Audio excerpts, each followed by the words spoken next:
El miércoles pasado se presentó la encuesta de empresas sostenibles en Nicaragua realizada por el Consejo Superior de la Empresa Privada COSEP y la Organización Internacional del Trabajo, con el apoyo técnico de FUNIDES y la encuestadora MIR. Una encuesta que entrevistó a 2.539 empresarios. 49% representan empresas formales y 51% empresas informales, de los cuales 1.370 son empresas micro de 5 o menos trabajadores, 693 son empresas pequeñas de 6 a 20 empleados, 297 son empresas medianas entre 21 y 100 trabajadores y 179 son empresas grandes con más de 100 trabajadores. Según la encuesta, las empresas de Nicaragua se caracterizan por un alto nivel de informalidad y predominan las empresas micro y pequeñas. Menos del 5% de las empresas llevan una contabilidad formal, mientras que el 58% tienen alguna forma de contabilidad y el restante 36% no lleva cuentas del todo. Según las conclusiones de COSEP, la economía nacional atraviesa por una fase de expansión que se mide por la evolución de las ventas de las empresas, mientras la mitad de las empresas reporta que sus ventas se han mantenido igual en los últimos 2 años. Las empresas grandes tienen una evolución más positiva, con un 70% que ha logrado un incremento en sus ventas. Y a pesar de que las expectativas de futuro son optimistas, sobre todo para las empresas grandes y medianas, se registran varios problemas que afectan el entorno de negocios para todas las empresas del país. En primer lugar, la falta de garantías en los derechos de propiedad, las dificultades de acceso al financiamiento y las irregularidades y problemas relacionados con la administración tributaria de la DGI y de la Dirección de Aduanas para las empresas grandes que importan y exportan. En torno a estas instituciones, DGI, DGA, además de la policía, alcaldía, sistema judicial y registro público, se concentran las principales percepciones sobre corrupción pública que afecta a las empresas. Y para analizar más a fondo los resultados de esta encuesta y sobre todo sus implicaciones para las políticas públicas en las relaciones con el sector privado, nos acompaña el presidente del COSEP, José Adán Aguerri. Buenas noches, José Adán. Buenas noches, Carlos. Esta encuesta ofrece una especie de radiografía de la bonanza económica que pareciera estar concentrada principalmente en las grandes empresas, mientras el 70% de las grandes empresas dicen que sus ventas han crecido en los últimos 2 años. En el caso de las microempresas, sobre el 30% dice que ha crecido, en las pequeñas el 38% y en las medianas el 49%. Es decir, la mayoría dicen que están igual y las empresas grandes dicen que están creciendo sus ventas. Efectivamente, y esto es un reflejo de la realidad que hemos encontrado en esta encuesta.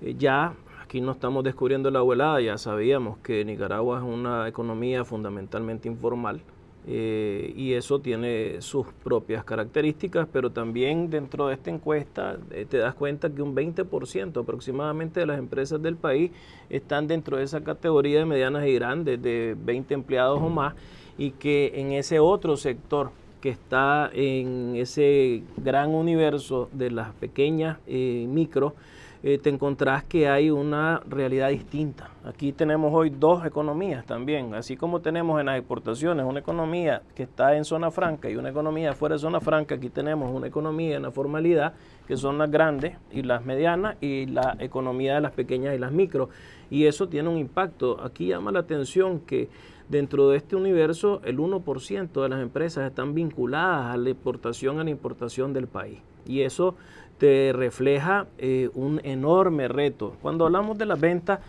sí tenés, por supuesto, que las empresas grandes que están vinculadas al mercado, que están vinculadas a la diversificación de productos, y las medianas en menor escala tienen una mejor evolución en ventas y tienen una expectativa superior en ventas.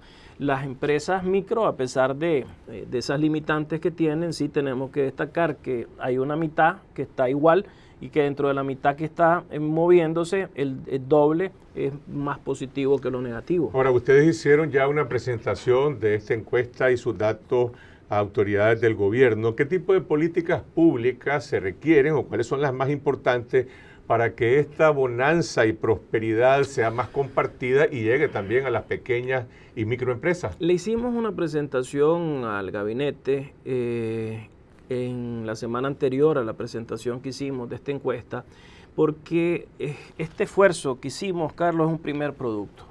Al final, este esfuerzo nos da dos cosas hoy. Nos da una caracterización de las empresas, por un lado, y nos da los factores que inciden tanto en el éxito como en los obstáculos de las empresas. Pero eso es básicamente la foto de este primer producto. Lo que queremos realmente es que con esta información podamos trabajar no solo con el sector privado, sino con el sector público, con la academia y con los organismos multilaterales, políticas que no solo son políticas públicas. Esto requiere de políticas privadas, esto requiere de políticas públicas y esto requiere de políticas público-privadas. Por ejemplo, ¿cómo pasar de la informalidad a la formalidad? ¿Cuáles son los incentivos que tiene un microempresario que no lleva contabilidad para ser formal? ¿Acaso hay algún programa nacional del sector privado, del sector público, que le ofrezca una alternativa de contabilidad técnica a una microempresa? ¿Qué diferencia las empresas pequeñas exitosas de las empresas pequeñas no exitosas? Uno, las que están encadenadas tienen la característica de que son formales.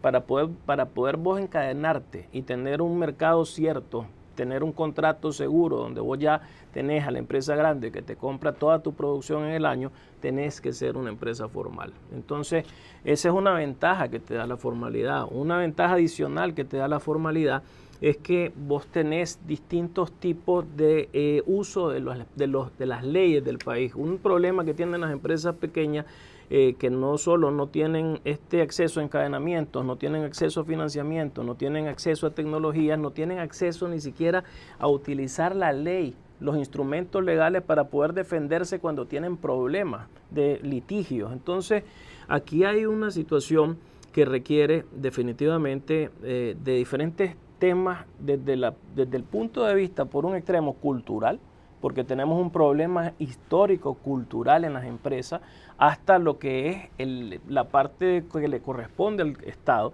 de tener que entender que el Estado debe ser facilitador y no recaudador. Y esto, hay un abanico de temas que se derivan de esto y que nos obligan a sentarnos en mesas que deben de incorporar a todos estos diferentes sectores. Pero el punto de partida, el primero, es tener un título y llevar cuentas. No existe, por eso te pregunto, ¿el sector privado no puede promover, o el sector público, la DGI, un programa general, nacional, de alternativas de contabilidad técnica para que las empresas puedan llevar sus cuentas? Estas son de las políticas que ya se están trabajando. Nosotros hemos contratado en este aspecto al INCAE y ya estamos trabajando con la academia en grupos que están diseñando propuestas de estrategias, de acciones, de medidas que vayan a responder en esta dirección. Tenés una realidad otra vez vinculada a que la economía nicaragüense es una economía fundamentalmente primaria.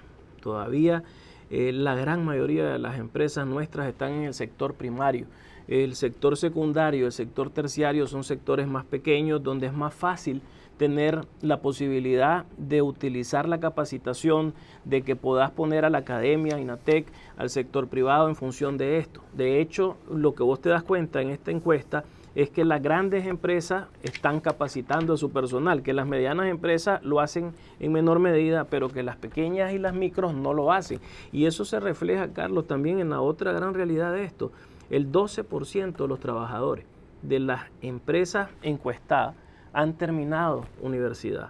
Solo el 12%. Pero eso está en las grandes y en las medianas. Cuando te vas a las micros y a las pequeñas, ni los dueños de las empresas han terminado secundaria. No hablemos de universidad. Entonces, aquí estamos hablando de diversificar la economía, entender que hay que darle ese valor agregado a la economía, pero eso tiene que ir acompañado, y lo decíamos en esta semana en un panel donde estuvimos con el representante del BID y con el representante del Fondo Monetario. Tenemos que apostar a la educación de otra manera, y ese es un primer reto, porque hemos tenido la capacidad de sentarnos en la misma mesa, el gobierno, el sector privado, las multilaterales, a hablar de economía. Lo que no hemos tenido la capacidad de sentarnos en la misma mesa es hablar de educación. En esta encuesta hay una demanda general, hay una insatisfacción con digamos, los productos educativos que está generando el Sistema Nacional de Educación, el INATEC, y una demanda particular de mano de obra calificada con dominio del inglés, con dominio de nuevas tecnologías. Es realmente relevante. Nosotros tenemos una alianza con las universidades. El COSEP trabaja con el CNR. El CNR es el Consejo Nacional de Rectores, donde están representados los 4 grupos de universidades, las 50 y pico de universidades del país. Antes de la encuesta nos sentamos con el equipo que cada uno de estos 4 diferentes grupos tiene determinado para sentarnos una vez al mes con COSEP.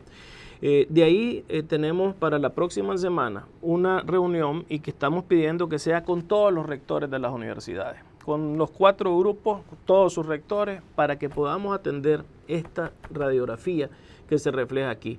Es preocupante, digamos que el tema de inglés no es el tema que está relacionado directamente a las universidades. El tema de inglés es un tema de política nacional. Es cultura general. Es una cultura general y es parte de lo que nosotros sí le estamos diciendo a las universidades, que se deberían de ofrecer carreras hoy para sacar profesores con inglés.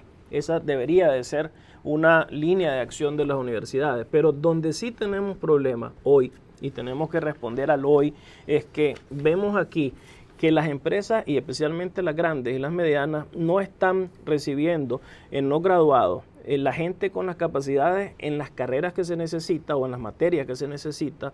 2, no están estas personas saliendo, no escriben bien, tienen muchos problemas. El 50% de las empresas grandes te dicen que tenemos problemas de ortografía, el 45% que tenemos problemas de matemática, el 60% que tenemos problemas de educación integral, es decir, el joven en vez de salir preparado en arquitectura, pero con una visión financiera, con una visión administrativa, solo sale aprendiendo de arquitectura, y aquí hoy tenés que ser integral en la educación. Uno de los obstáculos en que coinciden tanto empresas formales como informales, empresarios grandes y microempresarios, tiene que ver con el reclamo sobre la vigencia de los derechos de propiedad. Y la gente dice, no hay protección estatal, es lento el proceso, el costo es muy alto y hay mucho burocratismo en el registro público. Esto no es nuevo. ¿Por qué no se han tomado acciones para realmente hacer valer la voluntad política del Estado y la modernización del registro público? Un elemento nuevo que tiene la encuesta es que te presenta 4 diferentes fotografías. Te presenta, como acabas de decir, la fotografía de los sectores formales e informales. Esa fotografía obviamente es mayor el peso de la burocracia del registro y de la corrupción del registro en las formales, que necesitamos más ese tipo de servicios. Pero esto te presenta además una fotografía de acuerdo al tamaño de la economía, es decir, si sos, como dijimos, micro, pequeño, mediano y grande.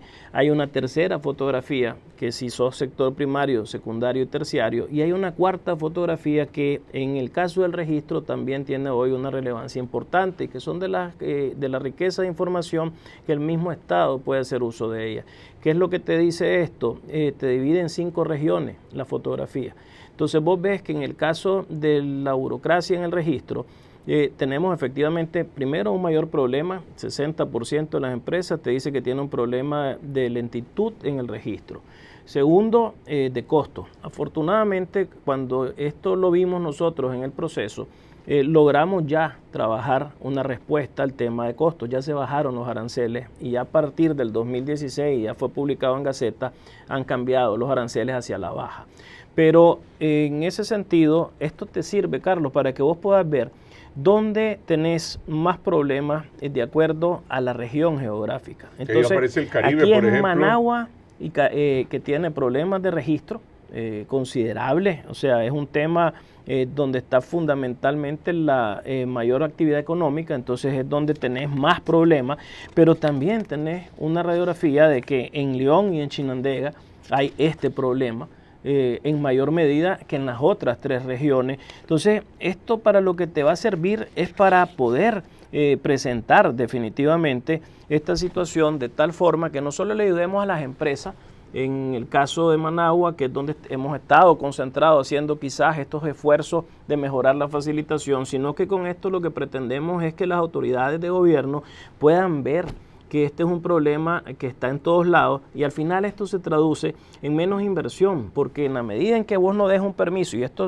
no se queda solo en el registro, se queda en la Procuraduría también, se nota en la Procuraduría General de la República y se nota también en la Intendencia de la Propiedad.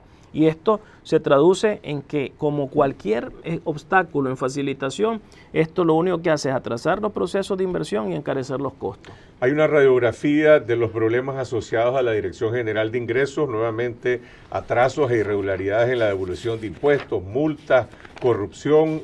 Está ahí el panorama de cómo funciona la DGI en las diferentes regiones. Volvemos a lo mismo, estos no son temas nuevos, han estado en el tapete de la discusión pública, registro público, DGI, DGA. La pregunta es ¿por qué no se solucionan de manera con celeridad y de manera definitiva? Yo creo que uno de los elementos adicionales nuevos que tiene esta encuesta es que de las cosas que siempre se han manejado es que cuando habla COSEP supuestamente hablamos lo grande.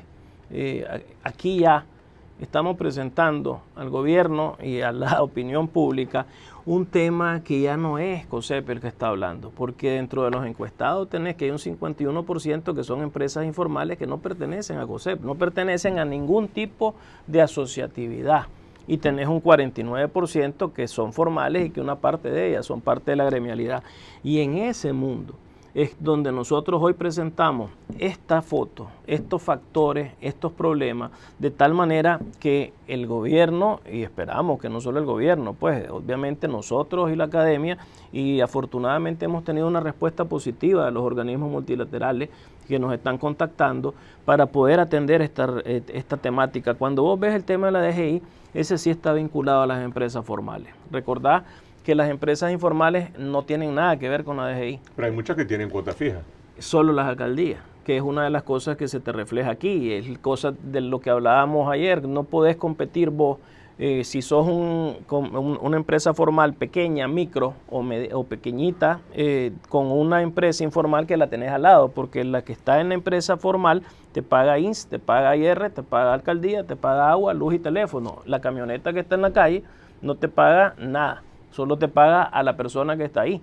Y entonces el precio final del producto al consumidor es muy diferente por la formalidad. Ahora, el ranking de percepciones de corrupción pública, y aquí están hablando, como vos decís, los microempresarios, los pequeños, los medianos, grandes, ubica en primer lugar DGI 35%, Dirección General de Aduanas 30%, Policía 29%, Alcaldía 29%, Sistema Judicial 26%. Es una percepción alta, es decir, estamos hablando de que por lo menos en promedio un tercio de los empresarios que están en la actividad económica están señalando percepciones de corrupción. Esto no es lentitud ni burocratismo, No. Esto estamos hablando de coimas, estamos hablando de abusos de poder. El burocratismo deriva en eso. Recordá, si vos no me das a mí la respuesta oportuna, el permiso en tiempo, la licencia, si no me das un sistema que no dependa del dedo del funcionario o de la interpretación del funcionario, ¿qué es lo que sucede? Me tenés una mercadería, entonces esa mercadería, yo tengo dos opciones, o me voy al proceso, donde sabes que te va a tomar 10 días y que esos 10 días se te traducen, en el caso de una importación, se te pueden traducir en $10,000 de almacenaje y se te producen 10 días de atraso de 90, contra la opción de que viene un funcionario y te dice, si me pagas a mí, yo te saco la mercadería más rápido.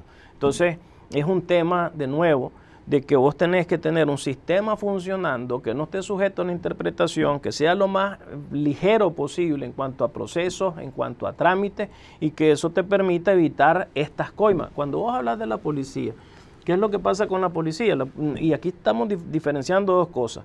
La seguridad es un tema que para nosotros no tiene ningún tipo de discusión. La seguridad está en Nicaragua y es un valor agregado. Los empresarios básicamente están señalando de que la seguridad de su propiedad, de sus empresas, está a cargo de seguridad privada. Así a la es. policía la perciben en otro tipo de otro actividades. tipo, que es a dónde vamos. ¿Qué es lo que ha empezado a suceder en Nicaragua? Que antes solo sucedía en Honduras. Hemos empezado a recibir notificaciones de que el transporte de carga que pasa por Nicaragua está siendo, al menos en toda la geografía nacional, significa un costo adicional de $200 por el número de veces que son detenidos. los turistas que están llegando al país, ya sea que vienen por carro, con placas extranjeras, el hondureño que viene por carro, el tico que viene por carro, o los turistas que rentan un carro en el aeropuerto, que también son de alguna manera ya identificados, también nos están empezando a parar. En el caso del transporte de carga, incluso hay una amenaza, hay presiones de sectores que dicen que van a presionar, incluso están hablando hasta de la posibilidad de un paro. Y entre los problemas principales que señalan, hablan de esas detenciones de la policía y las solicitudes de coima. Y eso es lo que estamos reflejando. Ayer mismo almorzaba con alguien que vino de San Salvador y esta persona entre Guasaula y Managua fue detenida 3 veces.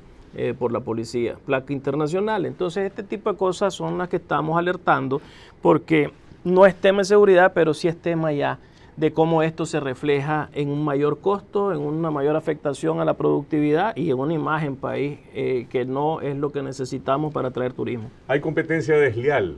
En la encuesta, las empresas formales señalan a los informales como la causa principal, a los importadores, pero también se menciona entre los grupos de interés a los intermediarios. ¿Quiénes son estos intermediarios? En algunos casos son las cadenas que se estructuran entre donde se compra el producto y donde se vende el producto finalmente. Grandes comerciantes. Entonces, grandes importadores. Comerciantes, los grandes importadores. De hecho, ahorita lo estamos viendo con el tema de la cebolla. Vos ves que hay una situación de escasez de cebolla en este momento y entonces vos tenés empresas nuestras que quieren importar cebollas y tenés los comercializadores que están queriendo que no se importe directamente por las empresas la cebolla. No es ni siquiera los productores. Entonces ahí es donde están. Este es un problema que requiere de que se sienten efectivamente las autoridades con el productor y con el vendedor final y entre todos ellos se puedan sacar las líneas de acción. Volviendo a la pregunta inicial, José Adán, la percepción que le queda a uno después de ver esta radiografía es que las cosas están más o menos bien, pero son muy pocas empresas grandes las que se llevan la mejor parte de las ventajas, digamos, de la tajada del pastel. La pregunta es, ¿hay políticas públicas, hay políticas desde el sector privado para democratizar las oportunidades? Yo creo que los retos que te muestra esta encuesta, y si queremos hablar, y te lo mencionaba, aquí muchos dicen que tenemos que crecer a niveles de 8%. Estamos a niveles de 4%. COSEP ha querido ser en esto optimista y activo en la búsqueda de mantener ese nivel de crecimiento de 4%, pero si realmente queremos avanzar, aquí hay una serie de temas que tienen que ser atendidos correctamente. El tema del financiamiento es uno de esos temas. Desde el punto de vista cultural, hay una problemática en que las empresas no vinculan crecimiento con financiamiento y en realidad hay una vinculación directa entre financiarse y crecer. Esa es una de las áreas que estamos planteándonos en esta serie de problemas que estamos presentando. Más del 50% de las empresas dicen que tienen dificultades en acceder al financiamiento y aunque afectan mayoritariamente a las empresas informales, también a las empresas formales. Pero la banca dice que está creciendo la cartera de crédito. Sí, pero otra vez, el 80% no se financia a las empresas. Y dentro de los que se financian, la banca representa un 5.3% de ese financiamiento, un 5.4% te lo representan las cooperativas y luego un 3 punto y pico te lo representan las microfinancieras. Entonces, vamos de nuevo a lo mismo. ¿Cómo podés crecer? ¿Cómo podés democratizar? ¿Cómo podés hacer que haya más empresas creciendo de micros a pequeñas, de pequeñas a medianas y medianas a grandes? Porque lo que es un hecho real es que si nos quedamos con esta estructura, no vamos a poder crecer a los niveles que necesita este país para generar empleo. Entonces, aquí los retos son muchos vinculados al tema de financiamiento, vinculados al tema de facilitación, vinculados al cambio cultural que tenemos que tener dentro de las propias empresas. Y creo que el esfuerzo mayor es el que viene ahora de parte nuestra, porque esto lo que hizo fue básicamente recoger la realidad y plasmarla, pero de una forma mejor estructurada. Pero lo que tiene que salir de esto es cuáles son las políticas que estás insistiendo vos. Si logramos sentarnos en una mesa y poder poner medidas de acción, vamos a poder incidir. Si no, vamos a seguir hablando dentro de 10 años que Nicaragua va a seguir siendo informal, que Nicaragua va a seguir siendo una economía chiquita, que solo vende productos primarios, que tenemos un nivel de la población que no llega a graduarse ni siquiera de secundaria, va a ser exactamente la misma historia. Son demandas planteadas tanto para el sector privado como para el sector público, y esto ameritaría por lo menos algunas respuestas puntuales, directas, concretas de parte de las autoridades en torno al registro público, a la policía, a la Dirección General de Ingresos, a la Procuraduría de la República y a la Dirección General de Aduanas, entre otros.